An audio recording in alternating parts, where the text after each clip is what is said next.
सबको जय मसीह की। और मैं आशा करता हूं कि आप सब स्वस्थ होंगे। और जबकि इन दिनों कोरोना वायरस के कारण हमारे पूरे देश में लॉकडाउन की स्थिति है, और मैं आशा करता हूं कि आप जो प्रभु से प्यार करते हैं अपना समय प्रभु को जानने के लिए बिता रहे होंगे। बाइबल पढ़ना, सामूहिक प्रार्थना करना, पारिवारिक प्रार्थना करना, परिवार के साथ बैठकर ये आप कर रहे होंगे। प्रभु का धन्यवाद। लेकिन मैं आपसे बोलना चाहता हूं कि और भी इसे यूजफुल बनाइए और पर्सनली आप प्रभु के चरणों में और बैठिए। ये समझिए कि परमेश्वर ने इस वक्त को दिया है। सारा संसार इस वायरस के कारण घबरा रहा है, और एक घबराहट की बात भी है, चिंता करने की बात भी है। लेकिन परमेश्वर का जो वचन है वो हमें कुछ और बेहतर चीज़ों को बताता है, और मैं आपको बताना चाहता हूँ कि प्रभु का वचन क्या कहता है। और इसलिए मैं चाहता हूँ इस वक्त हम लोग खोलेंगे लूका रचित सुसमाचार की 21 अध्याय। लूका रचित सुसमाचार के 21 अध्याय से हम लोग 26 और 27 पद को पढ़ेंगे। भय के कारण और संसार पर आने वाली घटनाओं की बाट देखते लिखा है भय के कारण।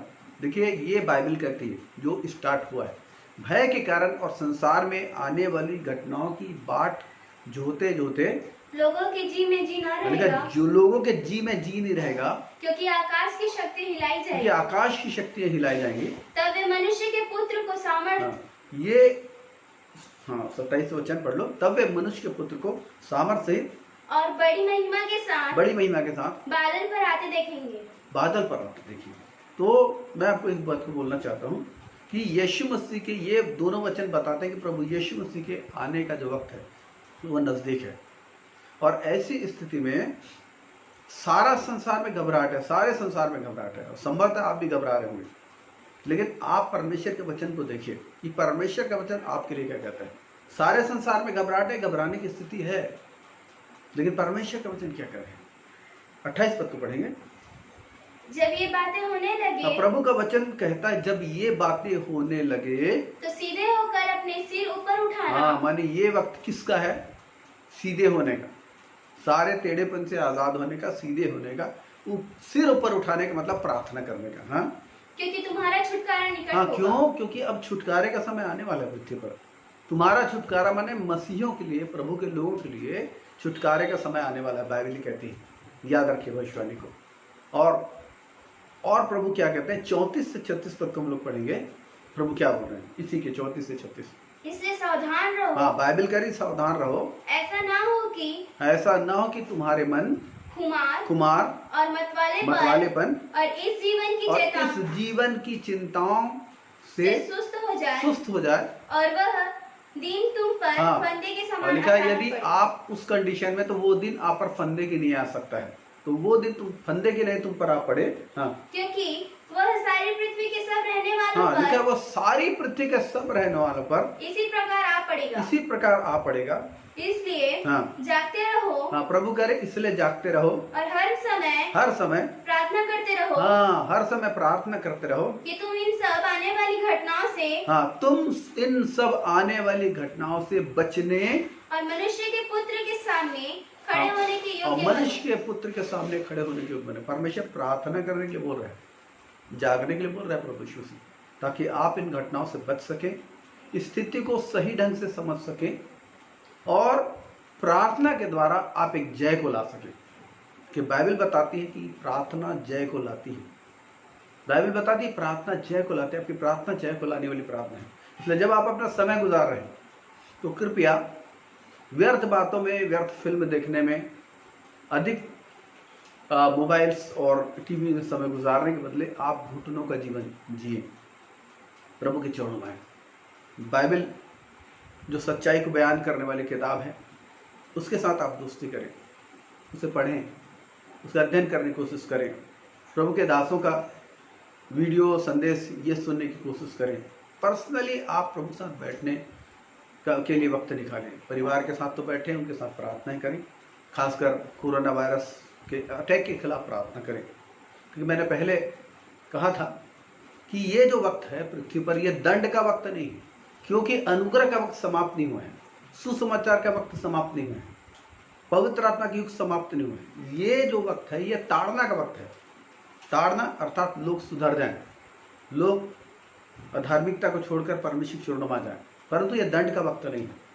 जब यीशु मसीह आकाश के बादलों पर आकर कलीसिया को उठा के ले जाएंगे, उसके कुछ समय बाद दंड का वक्त शुरू हो जाएगा पृथ्वी पर।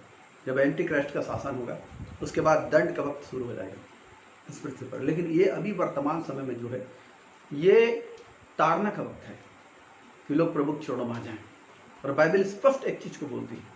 और दूसरा इतिहासों के 7:14 में लिखा है कि जब ये सारी विपत्तियां हों और परमेश्वर कहता है आकाश बंद हो जाए, अकाल पड़ जाए, महामारियां हों, तब इस स्थिति में परमेश्वर कहता तब मेरी प्रजा के लोग, दूसरा इतिहास 7:14 का, तब मेरी प्रजा के लोग। कौन है उसकी प्रजा? आप, प्रभु को जानने वाले लोग।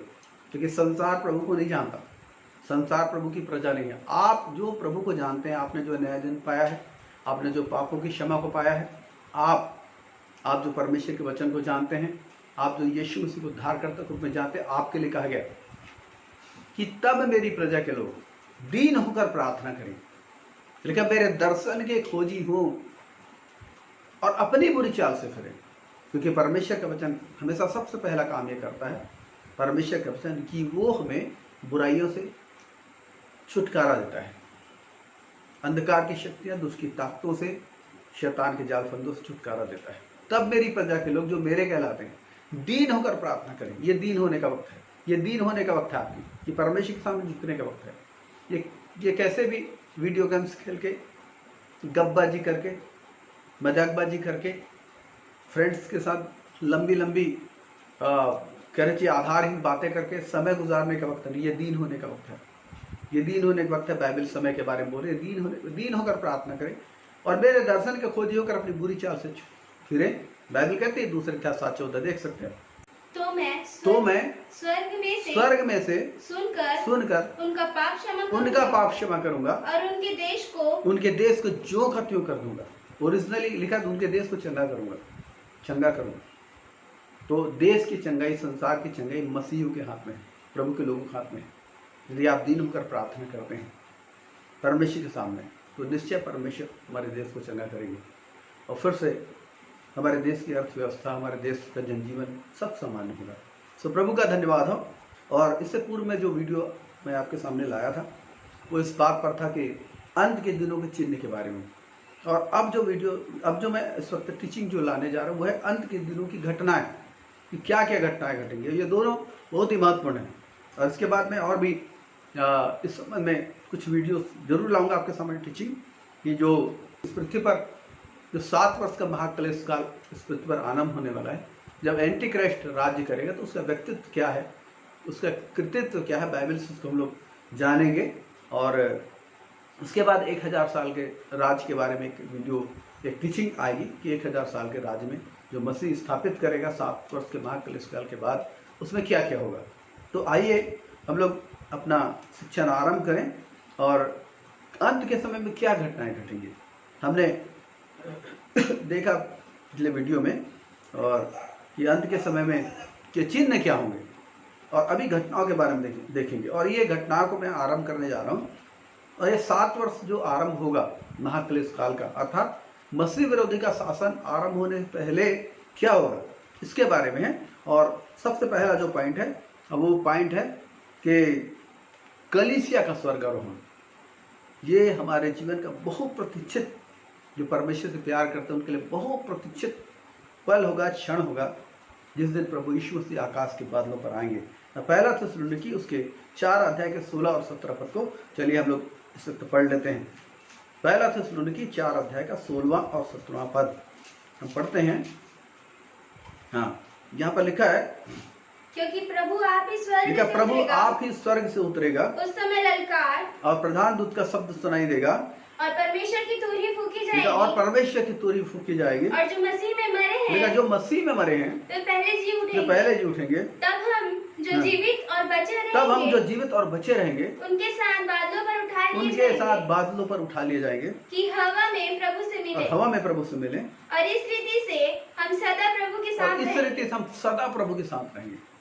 परमेश्वर की महिमा में महान अद्भुत योजना जो परमेश्वर ने बना कर रखी वो है हमारे लिए, वो अनंत जीवन का महान अद्भुत उपहार।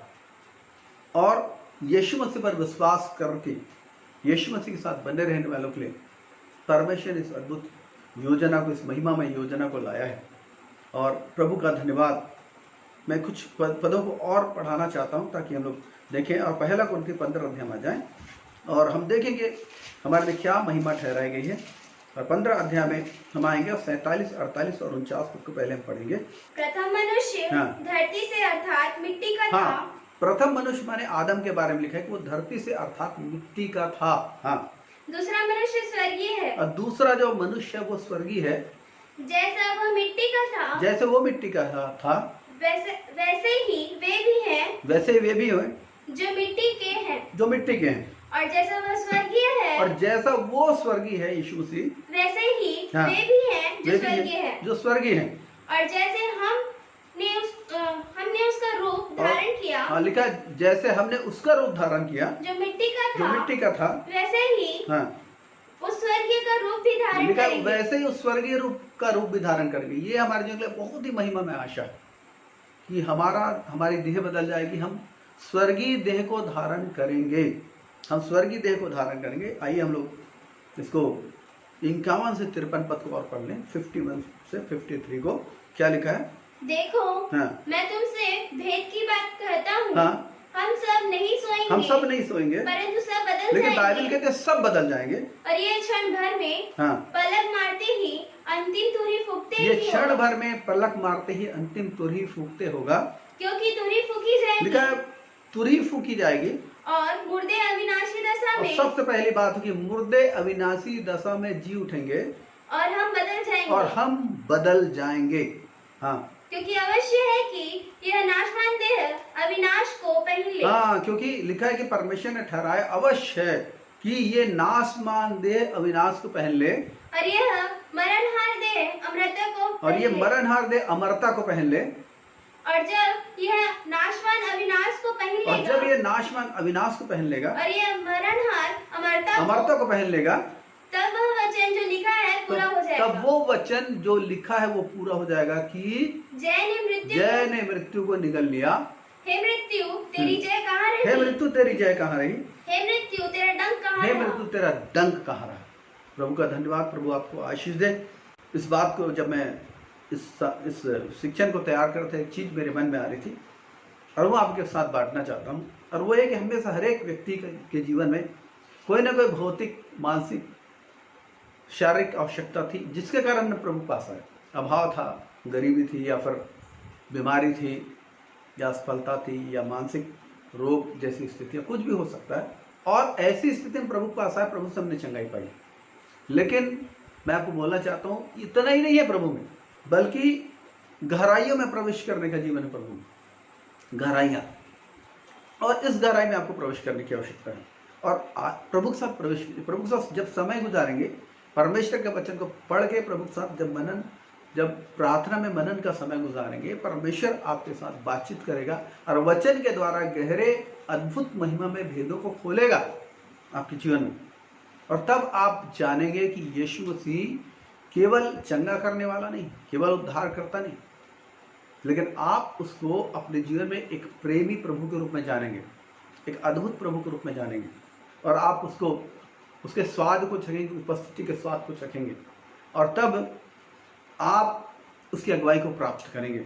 और ये अद्भुत बातें आपके जीवन में होंगी। और इसलिए मैं आपसे बोलना चाहता हूँ कि भौतिक वस्तु की खोज में मसीह से उसी अपेक्षा में मत रहें, क्योंकि पहला कुरिन्थी उसके 15 अध्याय के 19 पद में लिखा है कि हे भाइयों, पढ़े 19 पद।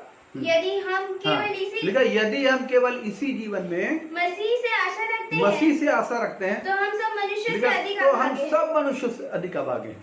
यीशु मसीह ने बोला कि पहले तुम इसको राज और धर्म की खोज करो, ये सब वस्तु तुम्हें मिल जाएंगे। इस बात पर आप पूरा भरोसा रखें और मसीह के साथ गहराई में चलें, क्योंकि परमेश्वर चाहते हैं कि आप मसीह के साथ गहराई में जाएं, क्योंकि उन्होंने आपको आदम से निकाला और मसीह में ज्वाइन किया है, मसीह में शामिल किया है। इसलिए मसीह को, उसके अनुग्रह को, उसकी अद्भुत बातों को जानना आपके लिए जरूरी है। सो परमेश्वर का धन्यवाद हो। और दूसरे पॉइंट को हम लोग देखेंगे। पहले पॉइंट को हमने देखा कि कलीसिया का स्वर्गारोहण होगा, और दूसरा जो पॉइंट है उसके पश्चात क्या होगा।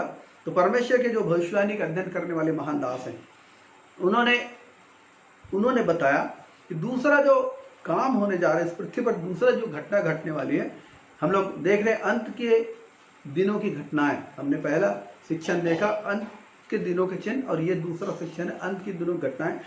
और उसमें पहला पॉइंट हमने देखा कलीसिया का स्वर्गारोहण। दूसरा पॉइंट हम देखते हैं इजराइल रूस के बीच युद्ध।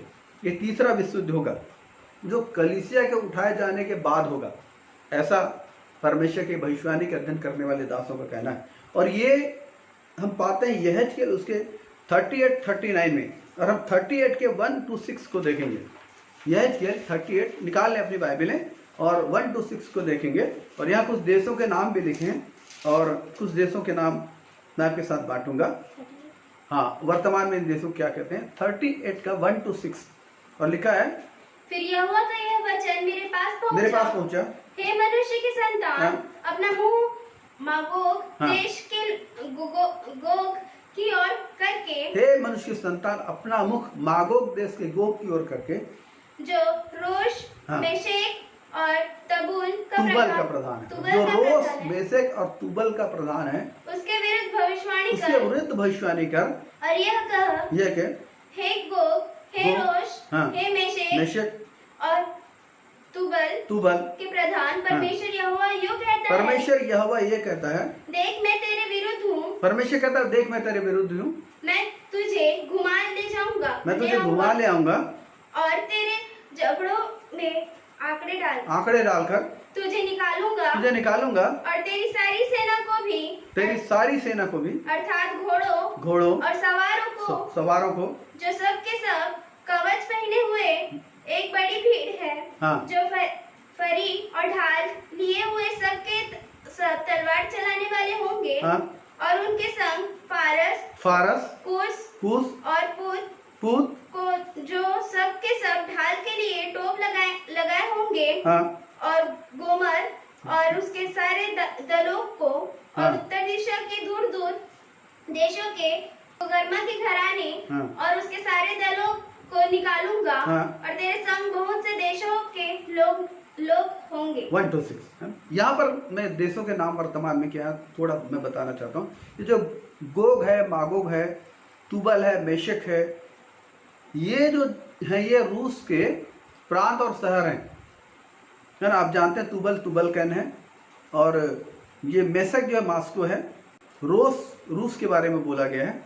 तो ये जो शहर के नाम लिए गए हैं, और जब उसके 4 पद में हमने पढ़ा ना, फारस है ना 4 पद में, वो ईरान है वर्तमान में। कूश वो इथियोपिया है, और पूत ये लीबिया है, गोमेर ये जर्मनी है, तोगरमा ये तुर्की है। तो ये देशों के वर्तमान नाम है, और ये सब मिलकर इजराइल के खिलाफ खड़े होंगे, इजराइल के खिलाफ लड़ेंगे। हम और इसको आगे पढ़ते हैं। 38 अध्याय के 13 पद को पढ़ेंगे हम। सबा और ददान के लोग और तर्शीश के व्यापारी अपने देश के सब जवान सिंहों समेत, हाँ। तुझसे कहेंगे, हाँ। क्या तू लूटने को आता है, हाँ। क्या तूने धन छीनने, सोना चांदी उठाने, पशु और अन्य संपत्ति ले जाने और बड़ी लूट अपना लेने को अपनी भीड़ इकट्ठी की है। यहाँ पर हम देखते हैं 13वां पद में, और ये वचन क्या कहता है, फिर से एक बार पढ़ो। सबा और ददान के लोग और तर्शीश के व्यापारी अपने देश के सब जवान सिंहों समेत। ध्यान रखिए, यहाँ पर इजराइल के फेवर में भी देश खड़े हो रहे हैं, ये मित्र राष्ट्र हैं। और यहाँ पर जो लिखा है तर्शीश के व्यापारी अपने देश के सब जवान सिंहों। और आपको मालूम होगा तर्शीश ब्रिटेन को बोला जाता है, ये पुराना नाम तर्शीश है। वो उनका जो राष्ट्रीय चिन्ह वो शेर है। और यहाँ पर जब जवान सिंह बोला जा रहा है, ये क्योंकि ये क्या है, ये ब्रिटेन के लोगों के द्वारा जो दूसरे देशों के स्थापित किया गया, बनाए गए, उनके बारे में लिखा है। और ये जो जवान सिंह बोला गया, अमेरिका है, ऑस्ट्रेलिया है, कनाडा है, न्यूजीलैंड है, इस प्रकार के देश। और भविष्यवाणियों का कहना है कि और भी जो मित्र राष्ट्र हैं, फ्रांस है, और भी जो मित्र राष्ट्र, वो भी इसके फेवर में खड़े होंगे, और ये लोग इसको प्रोटेक्ट करने की कोशिश करेंगे। सो इस प्रकार हम देखते हैं बड़ा युद्ध होगा। और उसके 18 से 23 पद को पढ़ें। जिस दिन इजराइल के देश पर गोग चढ़ाई करेगा, हाँ, जिस दिन इजराइल के देश पर गोग चढ़ाई करेगा, उसी दिन मेरी जलजलाहट मेरे मुख से प्रकट होगी। हाँ, मेरी जलजलाहट, परमेश्वर वचन कहता है, मेरी जलजलाहट मेरे मुख से प्रकट होगा। परमेश्वर यहोवा की यही वाणी है। हाँ?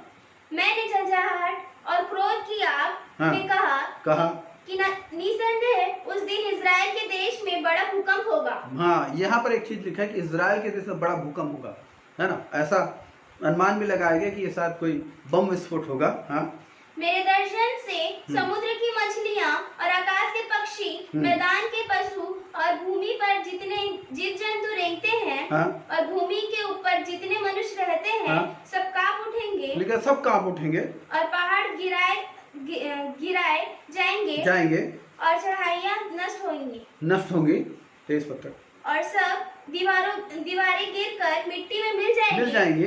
परमेश्वर यहोवा की यह वाणी है। हाँ? कि मैं उसके विरुद्ध तलवार चलाने के लिए अपने सब पहाड़ों को पुकारूंगा। हाँ? और हर एक तलवार उसके भाई के विरुद्ध उठेगी। हाँ?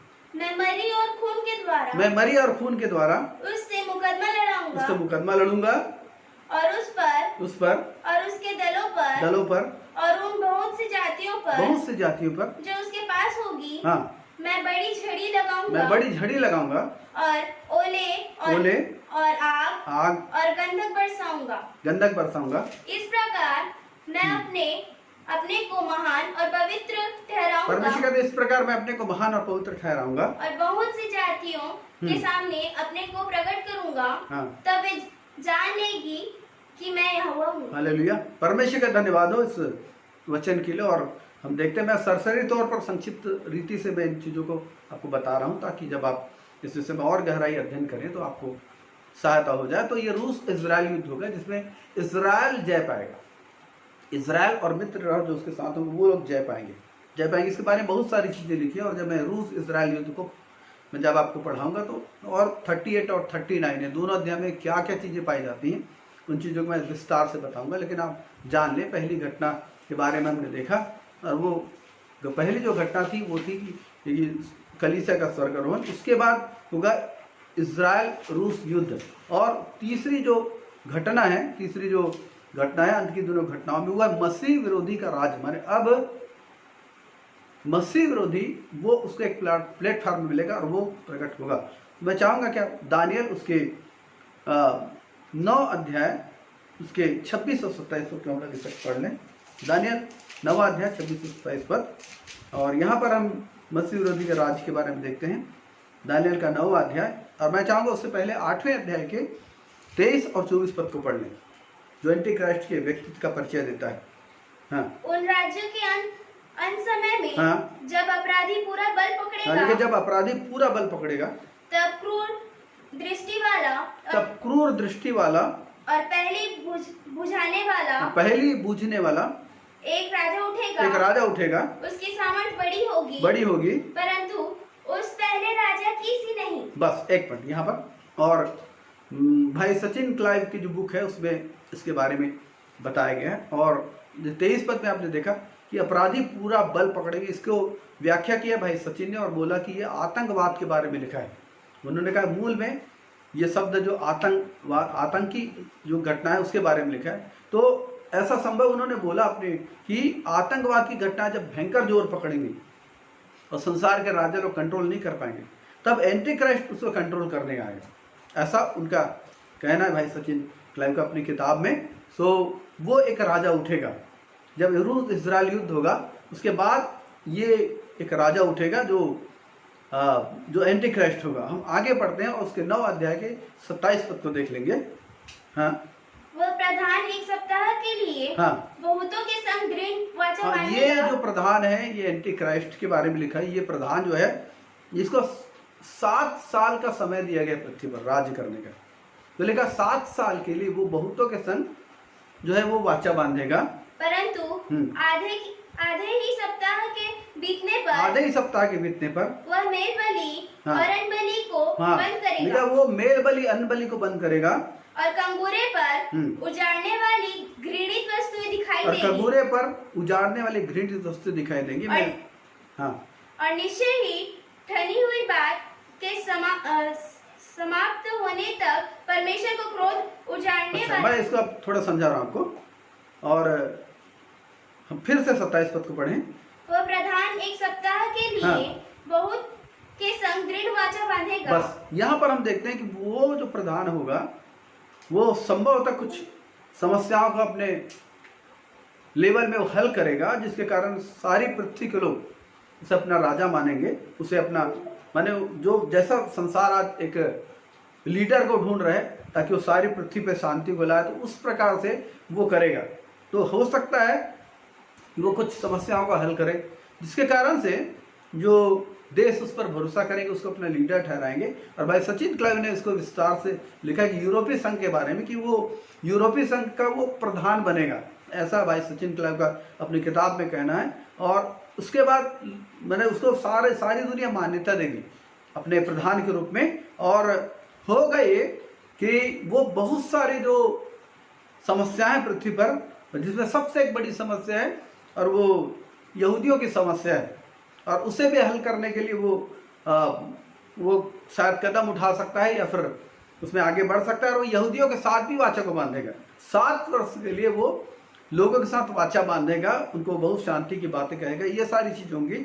लेकिन होगा अचानक कि जब मैं एंटी क्राइस्ट के व्यक्तित्व के बारे में जब आपको बताऊंगा तो विस्तार से इस चीज़ को और भी हम लोग देखेंगे। लेकिन होगा ये कि वो बीच में ही वाचा को तोड़ेगा और इजराइल के खिलाफ हो जाएगा, वो इजराइल के खिलाफ हो जाएगा। और भाई सचिन क्लाइव एक वीडियो में बता रहे थे कि 2017 में मैं उस डेट को भूल रहा हूँ, लेकिन इजराइल में फिर से अन्न बलि और मेल बलि आरंभ की गई है फिर से, और परमेश्वर का मंदिर बनाए जाने के लिए पुरजोर प्रयास चल रहे हैं इजराइल में।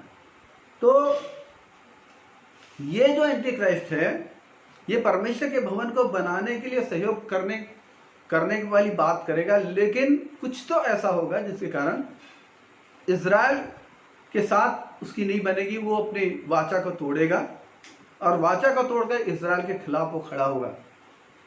और जब वो इजराइल के खिलाफ खड़ा होगा तो वो मेल बलि और अन्न बलि को बंद करेगा। और कबूरे पर जो घृणित वस्तु के बारे में जो लिखा गया है वो संभवतः ऐसा बोला जाता है कि वो मूर्त की स्थापना करेगा, या वो बलिदान जो वर्जित है उसे वो चढ़ाएगा। इस प्रकार की कुछ हरकत को वो कर सकता है। और इसके बाद हम अगली घटना में जाते हैं, और अगली घटना है चौथा जो पॉइंट है, याकूब का संकट। माने जो महाक्लेश काल 7 वर्ष के लिए पृथ्वी पर आने वाला है उसे याकूब का संकट बोला गया है। याकूब का संकट 32 के 24 अध्याय और 15 से 22 पद को हम लोग इस वक्त देखेंगे। मत्ती 24 अध्याय 15 से 22 पद को हम देखेंगे। मत्ती 24 अध्याय 15 से 22। इसलिए जब तुम उस उजाड़ने वाली घृणित वस्तु को जिसकी चर्चा दानियेल भविष्यवक्ता के द्वारा हुई थी पवित्र स्थान में खड़ी हुई देखो। यही चीज है कि वो वाचा को भंग करेगा और उसके बाद वो अन्न बलि मेल बलि को बंद करेगा। और हो सकता है वो, ऐसा भविष्यवक्ताओं का अनुमान है कि हो सकता है कि वो घृणित वस्तु का बलिदान वहां पर चढ़ाएगा, और ऐसा लिखा है वो अपने आप को परमेश्वर भी ठहराएगा। दूसरा थिस्सलुनीके में लिखा है, अभी हम लोग उसको पढ़ेंगे। और वो हो सकता है कोई मूर्त को भी वहां पर स्थापित करे, ऐसा कुछ हो सकता है ना। तो हम लोग इस वक्त पढ़ रहे हैं कि फिर आगे पढ़ेंगे उसको, मत्ती उसके 24 अध्याय 15 से 22 को पढ़ रहे हैं हम लोग। हाँ, तब जो यहूदिया में हो वे पहाड़ों पर भाग जाए, जो छत पर हो वह अपने घर में से सामान लेने को ना उतरे, और जो खेत में हो वह अपना कपड़ा लेने को पीछे ना लौटे। उन दिनों में जो गर्भवती और दूध पिलाती होगी उनके लिए हाय हाय। प्रार्थना किया करो कि तुम्हें जाड़े में या सब्त के दिन भगना ना पड़े, क्योंकि उस समय ऐसा भारी क्लेश होगा। उस समय ऐसा भारी क्लेश होगा जैसा जगत के आरंभ से ना अब तक हुआ और ना कभी होगा। बस ये तक पढ़े। तो ये याकूब के संकट का समय है। और इस वक्त एक चीज मुझको याद आ रही, मैं आपको बताना चाहता हूँ कि कुछ साल पहले पास्टर बेनी हिन वो जॉर्डन गए थे, जॉर्डन देश में गए थे, और वहाँ के प्रेसिडेंट से मिले। और उन्होंने वहां पर यशायाह की किताब का 16वां अध्याय वहां पर उन्होंने उनके साथ बांटा और बताया उनको कि जब महाक्लेश काल के वक्त में जब यहूदियों पर एंटी क्राइस्ट आक्रमण करेगा, उस समय जॉर्डन के जंगलों में यहूदी लोग शरण लेंगे। जॉर्डन जो है वो मोआबी वंश है, बाइबल में पुराने जो मोआब का वंश बोला गया वो जॉर्डन है।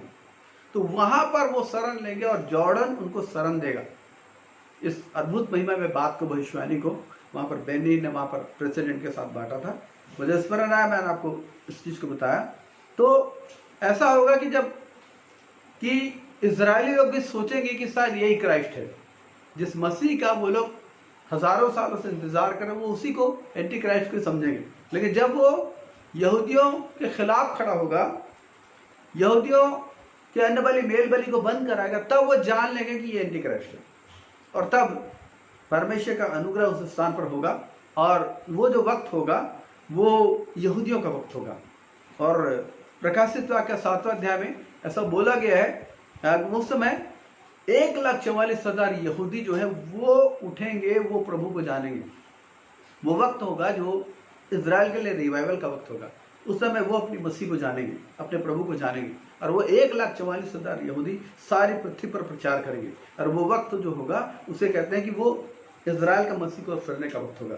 तो आप अगला पॉइंट नोट कर सकते हैं। आपने पहला पॉइंट नोट किया और वो था कलीसिया का उठाया जाना। आपने दूसरा पॉइंट नोट किया रूस इजराइल युद्ध, और आपने तीसरा पॉइंट नोट किया है मसीह विरोधी का राज्य, और चौथा पॉइंट आपने नोट किया याकूब का संकट। और पांचवा पॉइंट आप नोट करें और वो है कि इजराइल यीशु की ओर फिरेगा। अब इजराइल की आंखें खुलेंगी और वो जान लेगा कि जिस प्रभु को उन्होंने क्रूस पर चढ़ाया वही मसीह है। और देखिए रोमियो और उसके 11 अध्याय के 25 से 29 पद को पढ़ेंगे। हे भाइयों, कहीं ऐसा ना हो कि तुम अपने आप को बुद्धिमान समझ लो, इसलिए मैं नहीं चाहता कि तुम इस भेद से अनजान रहो कि जब तक अन्य जातियां पूरी रीति से प्रवेश न कर ले। जब तक अन्य जातियां पूरी रीति से प्रवेश न कर ले, इसका मतलब है कि अन्य जाति लोग जो उद्धार प्रभु ने लाया है अपनी मृत्यु के द्वारा, उसको पूरी रीति से जो प्रवेश न कर ले, हाँ, तब तक इजराइल का एक भाग ऐसा ही तब तक इजराइल का एक भाग ऐसा ही कठोर रहेगा, मसीह को वो नहीं मानेगा, है ना। इसका मतलब ये आगे हम लोग पढ़ेंगे और समय के अभाव करना। जकरिया उसके 12 अध्याय के 10 पद को देखेंगे कि ये जो वक्त होगा ये इजराइल का मसीह को फिरने का वक्त होगा। इस समय परमेश्वर की दया उन पर होगी, उनकी अंधी आंखें खुलेंगी, उनकी समझ खुलेगी और वो लोग जान लेंगे कि वो लोग इस बात को जान लेंगे कि जिस यीशु को हमारे पूर्वजों ने क्रूस पर चढ़ाकर मार डाला 2000 साल पहले, वही मसीह है। इस बात का ज्ञान उन्हें होंगे। मैं दाऊद के घराने और यरूशलेम के निवासियों पर, हाँ, परमेश्वर कहते हैं, देखिए परमेश्वर का अनुग्रह देखिए, मैं दाऊद के घराने और यरूशलेम के निवासियों पर अपना अनुग्रह करने वाली और प्रार्थना सिखाने वाली आत्मा उंडेलूंगा। ये अद्भुत अनुग्रह परमेश्वर की ओर से इजराइलियों पर होगा। हाँ, तब वे मुझे ताकेंगे, अर्थात जिसे उन्होंने बेधा है और उसके लिए ऐसे रोएंगे जैसे इकलौते पुत्र के लिए। ये होगा परमेश्वर का विशेष अनुग्रह। आज उस अनुग्रह के हम लोग भागीदार हैं जो अन्य जातियों में से, लेकिन एक दिन ऐसा आएगा जब अन्य जातियों का समय पूरा होगा, परमेश्वर की कलीसिया उठाई जाएगी और उसके बाद समय जो होगा वो इजरायलियों के फिरने का समय होगा और इजराइल का राष्ट्र फिरेगा। और हमने देखा अनुग्रह सिखाने वाली और सिखाने वाली प्रार्थना करने वाली आत्मा का अभिषेक उंडेला जाएगा। और इस अभिषेक के तहत इजरायली लोग जानेंगे कि जी हमारे पूर्वजों ने जिस प्रभु को क्रूस पर चढ़ा वही यीशु, वही मसीह। और हम आगे बढ़ते हैं और अगले पॉइंट की ओर जाते हैं। और मैंने इसको इसलिए पॉइंट में बांटा ताकि आप जब शिक्षा इसको और स्टडी करें तो आपको सरलता हो। और हमने देखा भी 5वां पॉइंट पे, और वो पॉइंट को देखा कि इजराइल यीशु की ओर फिरेगा। और 6वां पॉइंट आप नोट कर सकते हैं, प्रभु यीशु मसीह का दूसरा आगमन। अब प्रभु यीशु मसीह का दूसरा आगमन होगा और हम देखेंगे जकरिया उसके 14 अध्याय 4 और 5 पद को देखेंगे। उस दिन वह जैतून के पर्वत पर पांव रखेगा। उस दिन वह जैतून के पर्वत पर पांव रखेगा जो पूर्व की और यरूशलेम के सामने है। हाँ,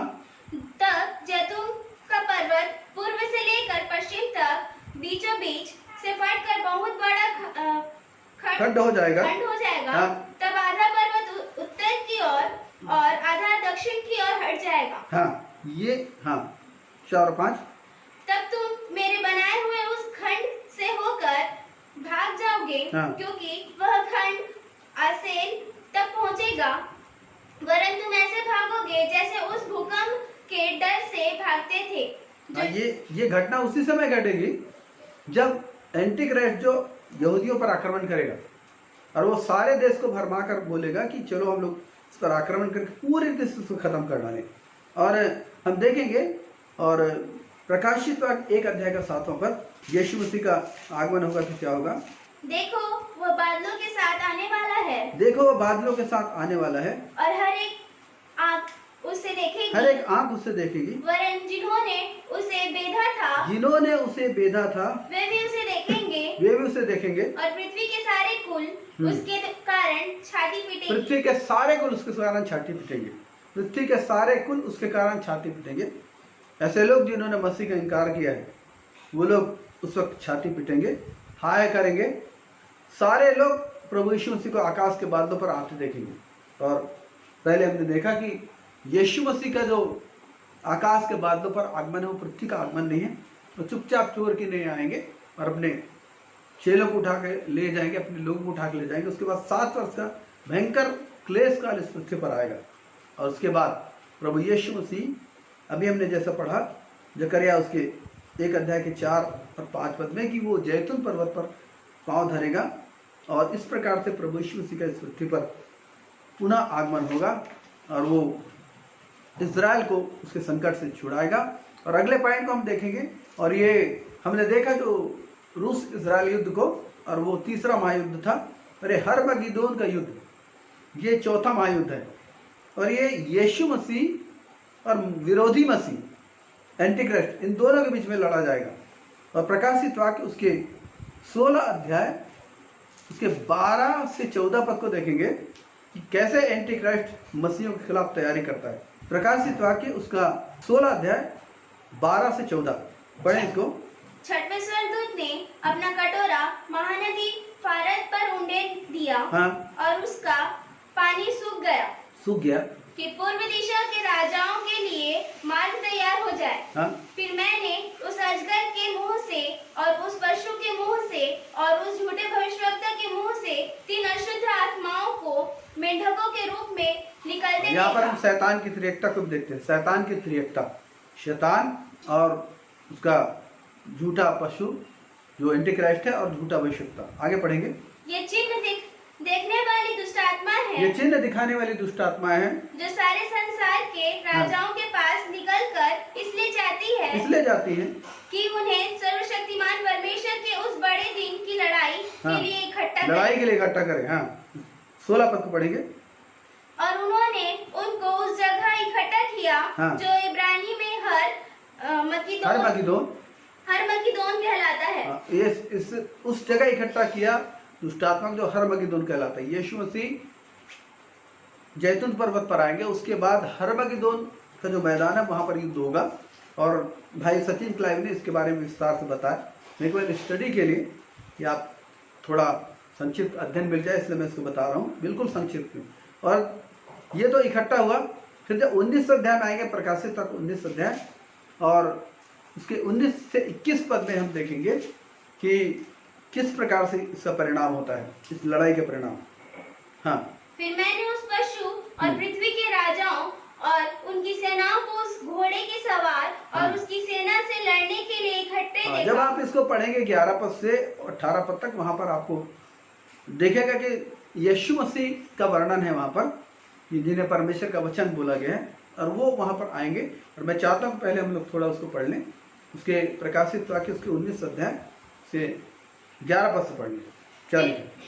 फिर मैंने स्वर्ग को खुला हुआ देखा। हाँ? और देखता हूँ कि एक श्वेत घोड़ा है। हाँ? और उस पर एक सवार है। श्वेत घोड़ा है, उस पर सवार है। ये यीशु मसीह के बारे में चित्रण है, जो विश्वास योग्य और सत्य कहलाता है। और वह धर्म के साथ न्याय और युद्ध करता है। धर्म के साथ न्याय युद्ध करता है। उसकी आंखें आग की ज्वाला है।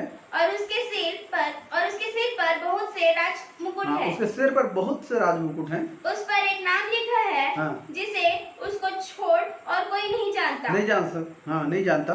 वह लहू छिड़का हुआ वस्त्र पहने वो लहू छिड़का हुआ वस्त्र पहने हैं और उसका नाम परमेश्वर का वचन है। अब इसको 19 से 21 पद को पढ़ेंगे।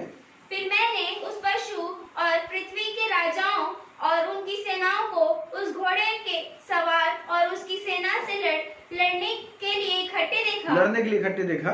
वह पशु और उसके साथ वह झूठा भविष्यवक्ता पकड़ा गया। लिखा है वो पशु और उसके साथ वो झूठा भविष्यवक्ता पकड़ा गया, जिसने उसके सामने ऐसे चिन्ह दिखाए थे जिनके द्वारा उसने उनको भरमाया था, जिन पर उस पशु की छाप थी और जो उसकी मूर्ति की पूजा करते थे। ये दोनों जीते जी उस आग की झील में जो गंधक से जलती है डाले गए। ये दोनों जीते जी आग और गंधक की झील में डाले गए। जीते जी। अब इस बात को यहाँ पर देखते हैं। ये चौथा विश्व युद्ध है जो मसीह विरोधी और यीशु मसीह के बीच में होगा। प्रभु मसीह विरोधी, इसकी सेना, और यीशु मसीह उसके पवित्र लोग, इनके बीच में ये होगा।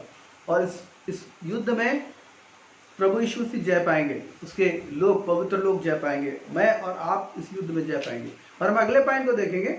और ये तो हरमगिदोन का युद्ध हुआ जो चौथा विश्व युद्ध है। उसके बाद जो घटना घटती वो है राष्ट्रों का न्याय। 8वां पॉइंट जो है राष्ट्रों का न्याय। 32-4 उसके 25 अध्याय और 31 से 46 पद में इस न्याय के बारे में लिखा है।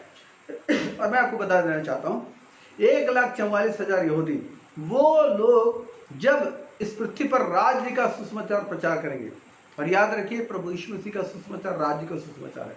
जब लोग राज्य का सुसमाचार प्रचार करेंगे तो बहुत लोग, बहुत से राष्ट्र उनको समर्थन भी देंगे, बहुत से राष्ट्र उनके खिलाफ भी हो जाएंगे।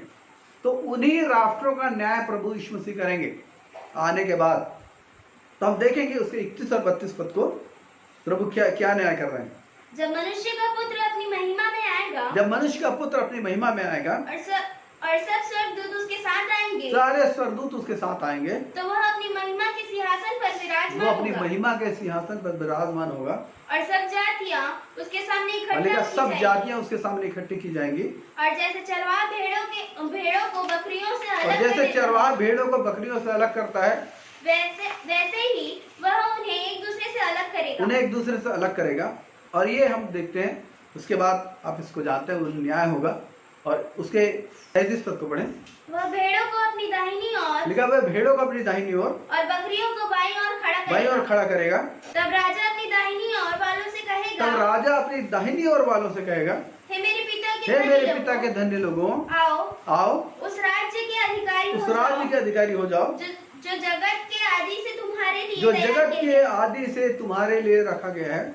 आप इसे जानते हैं और आप इसे जरूर एक बार अध्ययन कीजिए। राष्ट्रों का न्याय किया जाएगा कि जिन्होंने उन 1,44,000 यहूदियों को शरण दिया, उनको इज्जत दी, उनको हेल्प किया, सहायता की, उनको खाना खिलाया, पानी पिलाया, वस्त्र दिया। क्योंकि एंटीक्राइस्ट जो होगा वो उन सुसमाचार प्रचारकों के खिलाफ होगा कि वे मसीह के आने का सुसमाचार प्रचार न करें, परमेश्वर के राज का सुसमाचार प्रचार न करें। और इसीलिए उनको सताएगा, उनको मारेगा, बहुतों को मार डालेगा। और जो लोग, जो राष्ट्र, जो लोग उनको अपने जो शरण देगा, उनको प्रभु इनाम देगा। वही राष्ट्रों का न्याय है जिसे हमने 8वें पॉइंट में देखा। और जो लोग उनके खिलाफत करेंगे उनको नरक में भेजेगा। ये 41 पद से आप आगे बढ़ सकते हैं। अब समय के अभाव कारण मैं जल्दी आगे बढ़ना चाहता हूँ। और 9वें पॉइंट में हम देखेंगे जो सबसे महत्वपूर्ण चीज़ है, वो घटना घटेगी कि यीशु मसीह 1000 साल के राज्य की स्थापना करेंगे। और मैं चाहूँगा कि प्रकाशित तक उसके 20 अध्याय, और जब अब 1, 2, 3 पढ़ते हैं, वहाँ पर हम देखते हैं कि शैतान को 1000 साल के लिए बांधा जाएगा। पढ़ेंगे हम लोग 1, 2, 3। मैंने एक स्वर्गदूत को स्वर्ग से उतरते देखा जिसके हाथ में अथाह खून की कुंजी थी और एक बड़ी जंजीर थी। उसने उस अजगर अर्थात पुराने सांप को जो इब्लिस और शैतान है पकड़ के 1000 वर्ष के लिए बांध दिया। बस ये तक पढ़े, 1000 साल के लिए शैतान को बांधा जाएगा।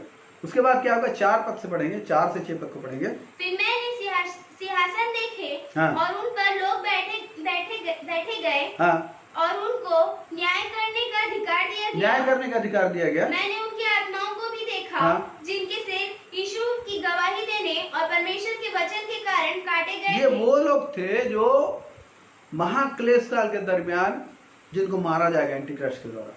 इन लोग को यूहन्ना देख रहे हैं। आगे, और जिन्होंने ना उस पशु की और ना उसकी मूर्ति की पूजा की थी और ना उसकी छाप अपने माथे और हाथों पर ली थी, वे जीवित होकर मसीह के साथ 1000 वर्ष तक राज्य करते रहे। जीवित होकर मसीह के साथ 1000 वर्ष तक राज्य करते रहे। फिर आगे 5 और 6 पद पढ़ेंगे। जब तक ये 1000 वर्ष पूरे ना हुए, जब तक ये 1000 वर्ष पूरे ना हुए, तब तक शेष मरे हुए ना जी उठे। यह तो पहला पुनरुत्थान है। धन्य और पवित्र वो है, धन्य और पवित्र वो है जो इस पहले पुनरुत्थान का भागी है, जो पहले पुनरुत्थान का भागी है। ऐसों पर दूसरी मृत्यु का कुछ भी अधिकार नहीं, पर वे परमेश्वर और मसीह के याजक होंगे और उसके साथ 1000 वर्ष तक राज्य करेंगे। 1000 वर्ष तक राज्य करेंगे। ये महत्वपूर्ण घटना जो है वो इस पृथ्वी पर घटने वाली है, जब मसीह यीशु 1000 वर्ष के राज की स्थापना करेंगे। जब 1000 वर्ष के बारे में हम लोग इसके आगे वीडियो में देखेंगे, शिक्षण को ग्रहण करके, तब वहाँ पर मैं इसको डिटेल बताऊंगा। इसके बाद जो घटना होगी वो होगा 1000 साल के राज के बाद फिर से शैतान को खोला जाएगा। ये अंतिम विश्व युद्ध माने 5वां और अंतिम विश्व युद्ध होगा। प्रकाशित वाक्य उसके 20 अध्याय के 7 और 8 पद को पढ़ लें। जब 1000 वर्ष पूरे हो चुकेंगे तो शैतान कैद से छुड़ा लिया जाएगा। वह उन जातियों को जो पृथ्वी के चारों ओर होगी, अर्थात गोग और मगोग, माने ये जो नास्तिक जातियां होंगी को, जिनकी गिनती समुद्र के बालू के बराबर होगी, बारंबार लड़ाई के लिए इकट्ठा करने निकलेगा। सब इकट्ठे होंगे और फिर से एक युद्ध होगा, लेकिन फिर से इस युद्ध में परमेश्वर जय पाएंगे, प्रभु यीशु से जय पाएंगे, मैं और आप जय पाएंगे। और उसके बाद फिर अगला जो पॉइंट है मैं इसको बोलना चाहता हूँ, 11वां पॉइंट, वो है मरे हुओं का न्याय, माने अंतिम न्याय अब होगा। और प्रकाशित वाक्य उसके 20 अध्याय के इसी 20 अध्याय के 11 से 15 पद में ये चीज लिखी है अंतिम न्याय के बारे में। और वहाँ पर लिखा है, आगे पढ़ेंगे। फिर मैंने एक बड़ा श्वेत सिंहासन देखा और उसको जो उस पर बैठा था देखा। उसके सामने से पृथ्वी और आकाश भाग गए और उनके लिए जगह न मिली। फिर मैंने छोटे बड़े सब मरे हुओं को सिंहासन के सामने खड़े हुए देखा। छोटे बड़े सब मरे हुओं को सिंहासन के सामने खड़े देखा। और पुस्तकें खोली गई और फिर एक और पुस्तक खोली गई अर्थात जीवन की पुस्तक। और जैसा उन पुस्तकों में लिखा हुआ था वैसे ही उनको कामों के अनुसार मरे हुओं का न्याय किया गया। समुद्र ने उन मरे हुओं को जो उसमें थे दे दिया और मृत्यु और अधोलोक ने उन मरे हुओं को जो उनमें थे दे दिया और उनमें से हर एक के कामों के अनुसार उनका न्याय किया। उनमें से हर एक के कामों के अनुसार उनका न्याय किया गया। मृत्यु और अधोलोक आग की झील में डाले गए। यह आग की झील दूसरी मृत्यु है।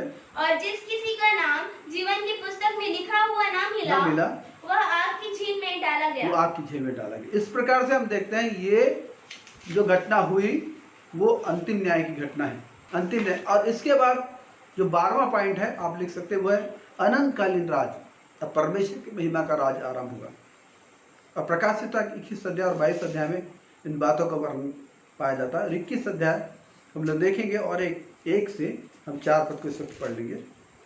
फिर मैंने नए आकाश और नई पृथ्वी को देखा, क्योंकि पहला आकाश और पहली पृथ्वी जाती रही थी और समुद्र भी ना रहा। फिर मैंने पवित्र नगर ये नए यरूशलेम को स्वर्ग से परमेश्वर के पास से उतरते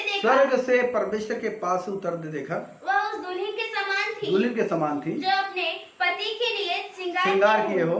फिर मैंने सिंहासन में से किसी को ऊंचे शब्द से यह कहते हुए सुना, देख परमेश्वर का डेरा मनुष्य के बीच में है। वह उनके साथ डेरा करेगा और वे उनके लोग होंगे और परमेश्वर आप उनके साथ रहेगा और उनका परमेश्वर होगा। वह उनकी आंखों से सब आंसू पोंछ डालेगा और इसके बाद मृत्यु न रहेगी और न शोक न विलाप न पीड़ा रहेगी। पहली बातें जाती रही। और जो सिंहासन पर बैठा था उसने कहा, देख मैं सब कुछ नया कर देता हूँ।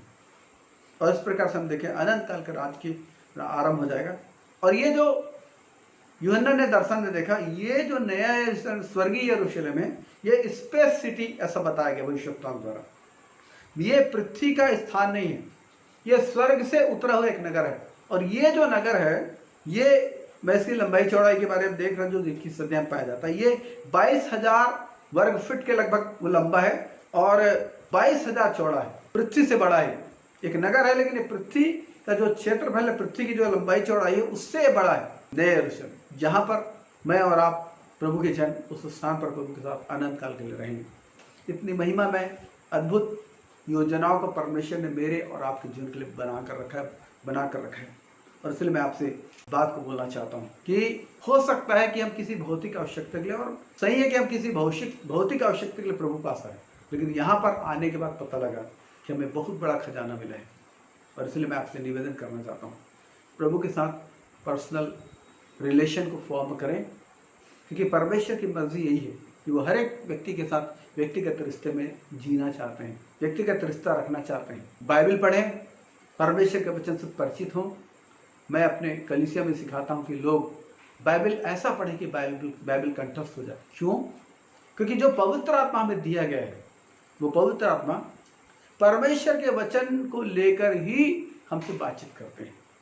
परमेश्वर के वचन के आधार पर ही वो हमको सच्चाई बताते हैं। परमेश्वर के वचन के आधार पर ही हम लोग सच्चाई को सच्चाई की रीति से जान सकते हैं। इसलिए मैं आपसे निवेदन करता हूँ, अपना वक्त आप प्रभु के चरणों में गुजारें। और जबकि बुरे दिन इस पृथ्वी के लिए, संकट के दिन आने वाले हैं, ऐसे वक्त में आप आत्मिक रीति से जागिए। जब आप आत्मिक रीति से जागेंगे, आप देखेंगे, जब आप प्रभु की संगति में जाएंगे, कितने अद्भुत महिमा में प्रकाशन को परमेश्वर आपको देंगे।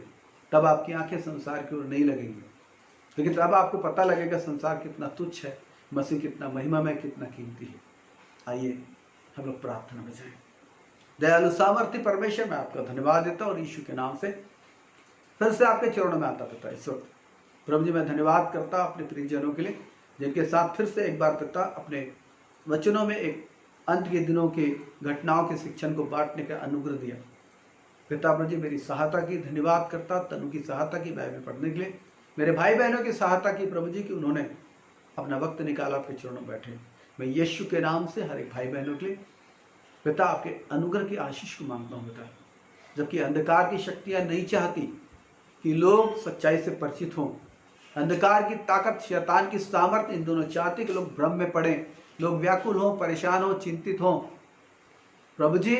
लेकिन आप चाहते हैं कि लोग विश्राम पाएं, आप चाहते हैं कि लोग उद्धार पाएं, आप चाहते हैं खुदास्मानी के लोग व्याकुल ना हो, आप चाहते हैं कि लोग आपकी व्यक्तिगत संगति में आए, आप चाहते हैं कि लोग आपके साथ व्यक्तिगत रिश्ते में जिए।